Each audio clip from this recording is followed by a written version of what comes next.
Saudari-saudara yang dikasihi Tuhan Yesus, damai sejahtera Allah menyertai Anda sekalian. Kita sudah mengarungi bulan Oktober, dan tentu kita menuju ke tanggal yang terakhir di bulan ini, 31 Oktober. Nah, bagi beberapa orang, tanggal ini ada keistimewaannya.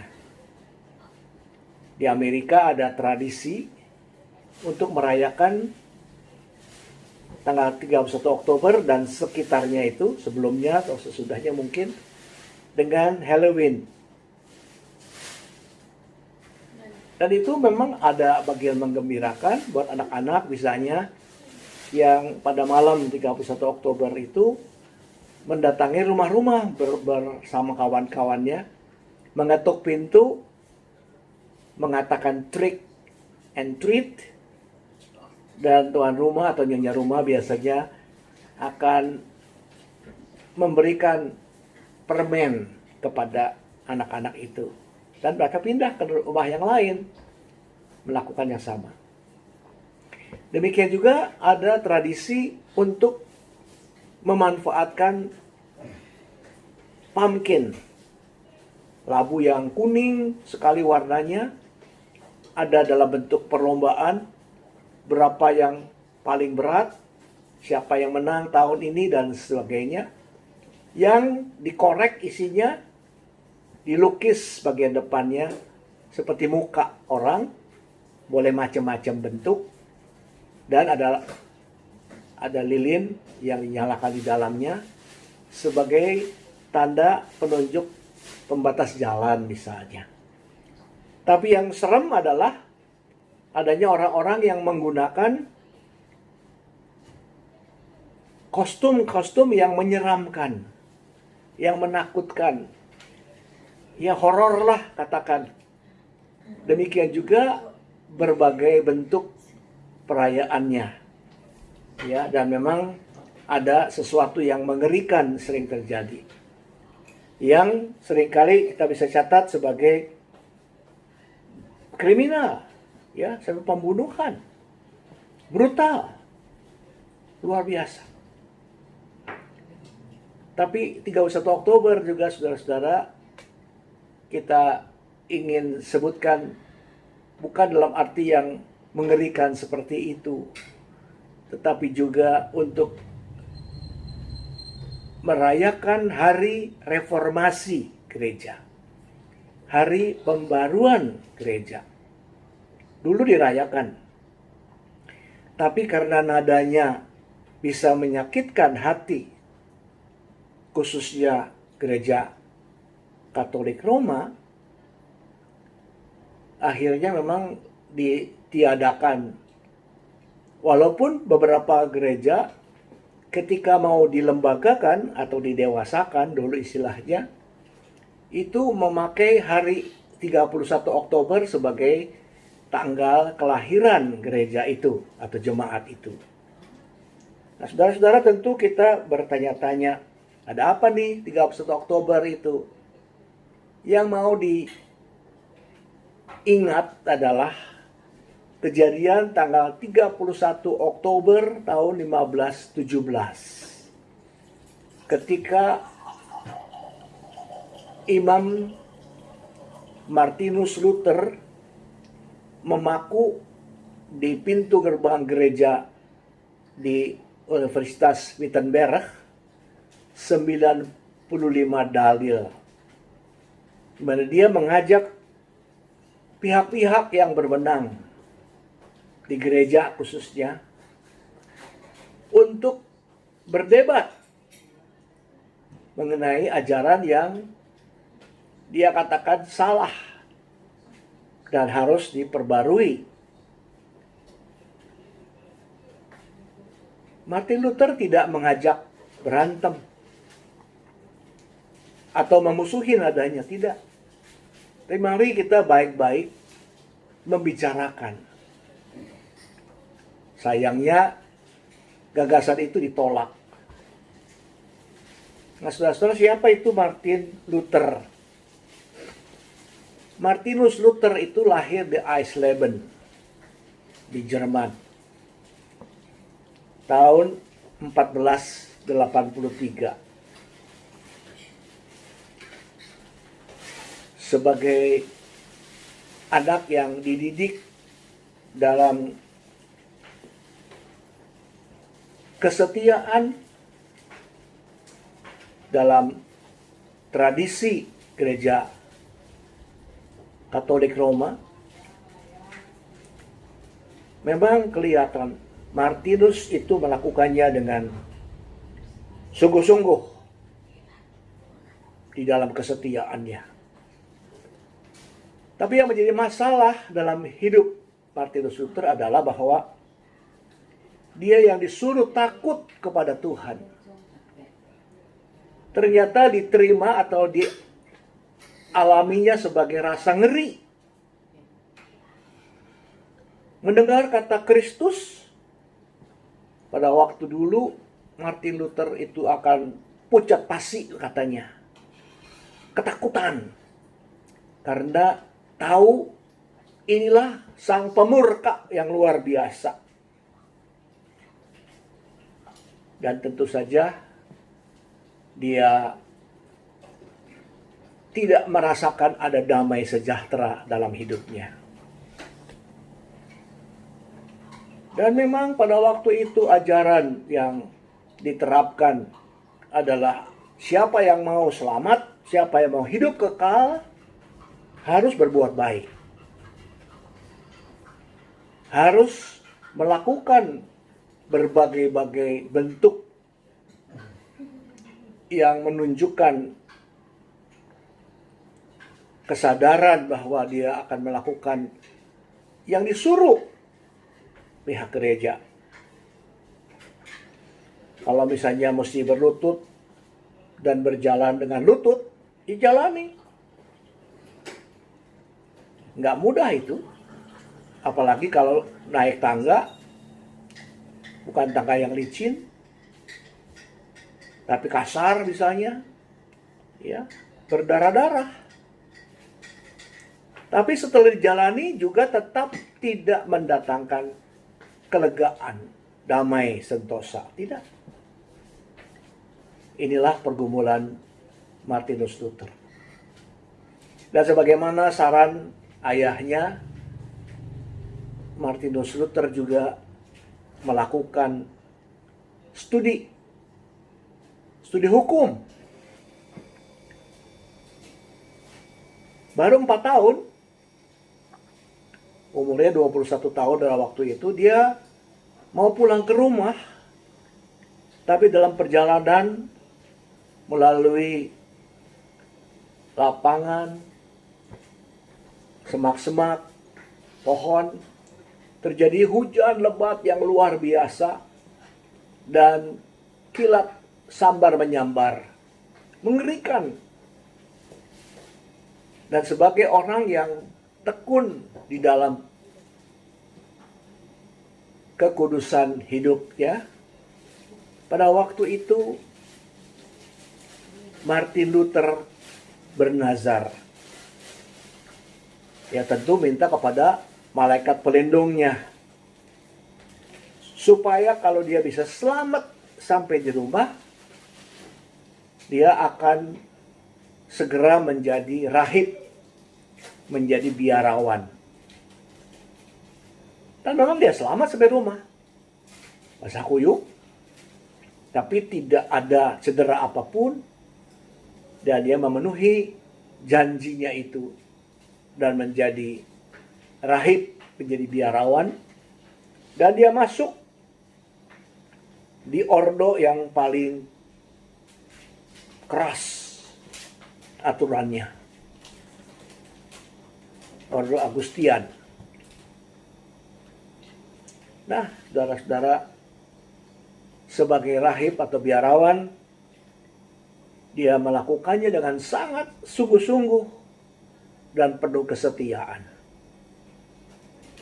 Sehingga kepala biara memberikan kesempatan kepadanya untuk belajar teologi. Memang pada waktu itu Alkitab masih digembok. Tidak bisa dibaca sembarang orang. Tidak boleh dibaca sembarang orang. Tapi Martin Luther mendapatkan izin untuk membacanya di biara. Mungkin masih dalam bahasa Latin, terjemahan dari bahasa Yunani dan Ibrani. Tapi Martin Luther justru mensyukuri sempat untuk bisa membaca Alkitab. Saudara-saudaraku yang dikasihi Tuhan Yesus, kesempatan membaca firman Tuhan yang dia resapi dengan sungguh-sungguh membuka sebuah era baru. Nah, mari kita bersama-sama melihat apa yang ditulis di dalam surat Rasul Paulus kepada jemaat di Roma. Roma pasal 1 ayat 16 dan 17. Roma pasal 1 ayat 16 dan 17. Sebab aku mempunyai keyakinan yang kokoh dalam Injil. Karena Injil adalah kekuatan Allah yang menyelamatkan setiap orang yang percaya. Pertama-tama orang Yahudi, tetapi juga orang Yunani. Sebab di dalamnya nyata kebenaran Allah yang bertolak dari iman dan memimpin kepada iman. Seperti ada tertulis, orang benar akan hidup oleh iman. Orang benar akan hidup oleh iman. Dia tentu tersentuh dengan kata-kata yang dibaca, yang merupakan juga kutipan dari perjanjian lama.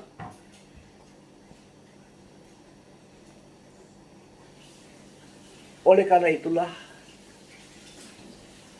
timbul kesadaran baru. Bukan berjerih payah, bukan berserah-serah yang bikin berdarah-darah, yang bisa mendatangkan keselamatan. Hanya oleh iman. Itulah sebabnya kita mendengar semboyan-semboyan di dalam gerakan reformasi, gerakan pembaruan gereja. Yang pertama-tama adalah sola fide. Ada yang mengatakan sola fide, boleh. Fide, only by faith. Hanya oleh iman. Itu. Dari ayat itu. Berkembang terus. Dan itu terjadi juga semata-mata karena anugerah Tuhan. Sola gratia. Sola gratia. Hanya oleh anugerah. Cuma-cuma. Gratis. Satu lagi yang memang menarik adalah bahwa semua itu hanya diungkapkan di dalam Alkitab. Tidak boleh campur tangan manusia. Pada waktu itu memang pimpinan gereja yang berkuasa bisa memakai kesempatan untuk menyatakan cara-cara atau peraturan-peraturan yang dia ingin terjadi di dalam gereja. Tapi Martin Luther merasakan itu tidak benar. Haruslah ada di dalam Alkitab. Alkitab itu merupakan sumber satu-satunya kebenaran. Jadi yang ketiga adalah sola scriptura. Ada sola fide, sola gratia, dan sola scriptura. Hanya oleh iman, semata-mata oleh anugerah, dan hanya di dalam dan melalui Alkitab. Saudara-saudara yang dikasihi Tuhan Yesus,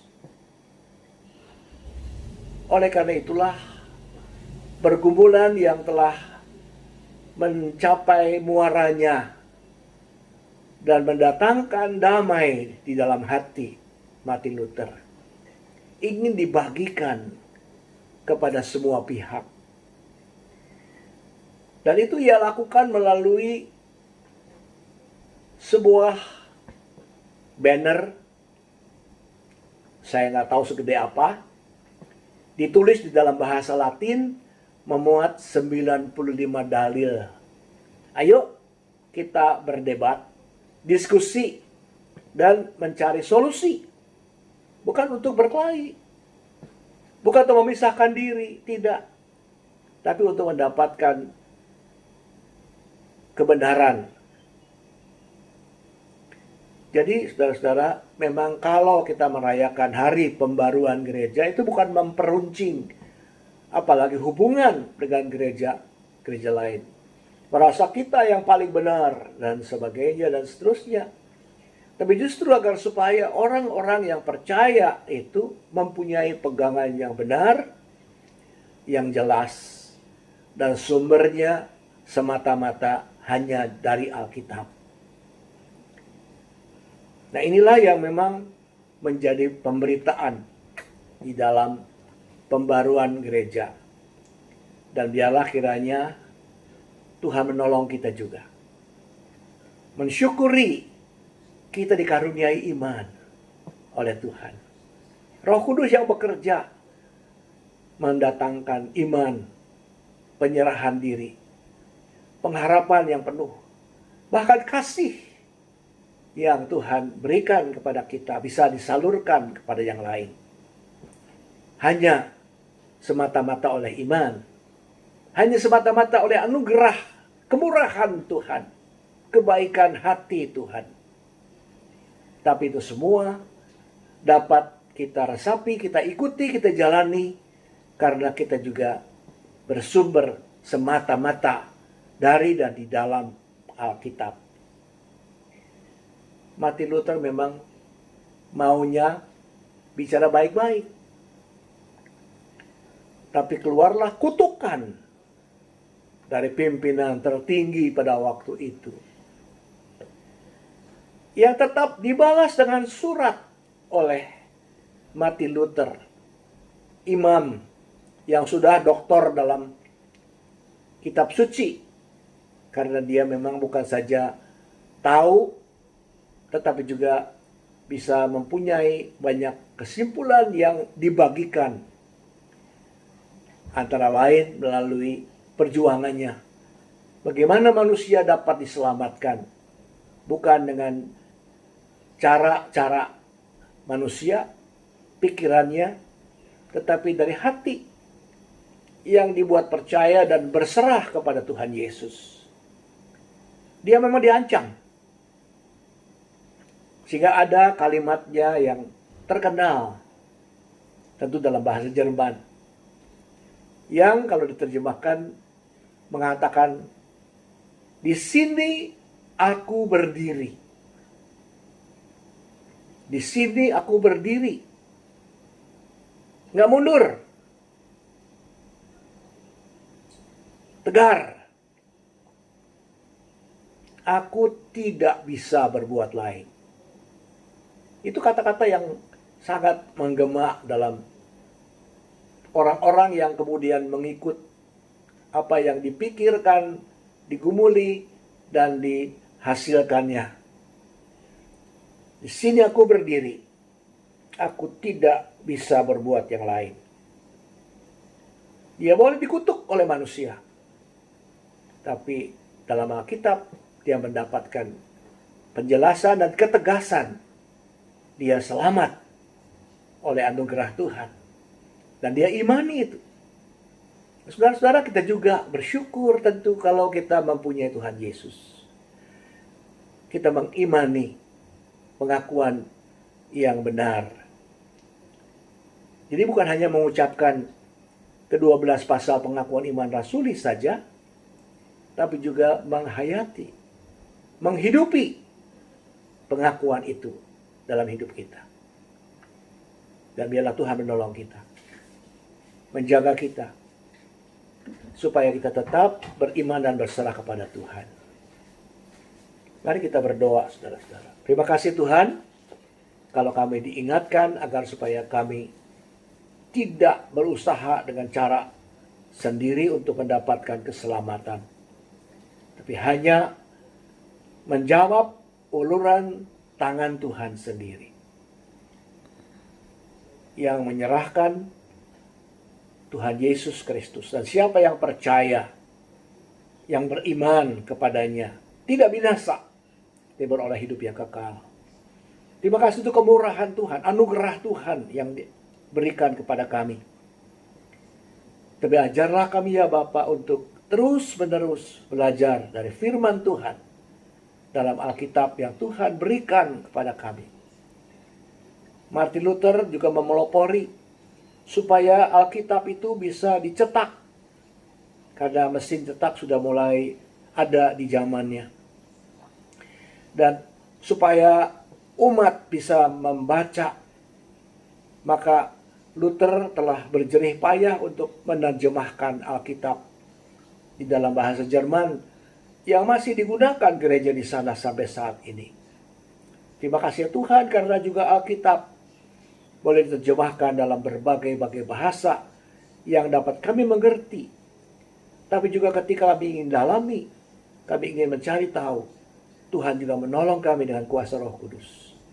Terima kasih Bapak, biarlah perjalanan hidup kami ke depan tetap kami jalani sama-sama Tuhan Yesus dengan urapan Roh Kudus di dalam kami.